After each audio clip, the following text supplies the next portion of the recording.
नुआपड़ा जिला सिनापाली ब्लॉक नंगलबोट गांव में झाड़ा बांती आतंक झाड़ा बांती गाँवर 16 जन आक्रांत होता बेले 6 जन गुरुतर होती आक्रांत को सिनापाली गोष्ठी स्वास्थ्य केन्द्र में भर्ती कर गुरुतर 2 जन को नुआपड़ा जिला मुख्य चिकित्सालय को स्थानांतर कर तेबे नंगलबोर्डे 3 दिन धरी झाड़ा बांती व्यापी सिनापाली मेडिकल आंबुलांस पठाई आक्रांत को हॉस्पिटल आनी चिकित्सा करा जाउछि।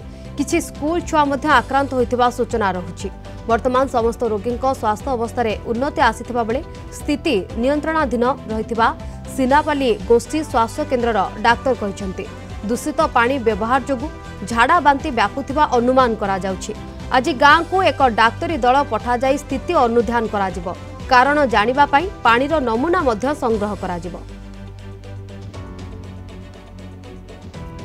आज तो 5 जन आसन किंतु गत 2-3 दिन है ना 10 ରୁ 12 संख्या सामना के आसे नुआपड़ा के गत काली 2 जन रेफर होते आज तो किए नहीं हबार सब स्टेबल अच्छा जदि क्या दरकार पड़ला बेले रेफर करा आगे चलिक निया टीम पठावा काली तो टीम आवश्यक आम इंचार्ज सार सब मिसिकिना सब टीम पठावा।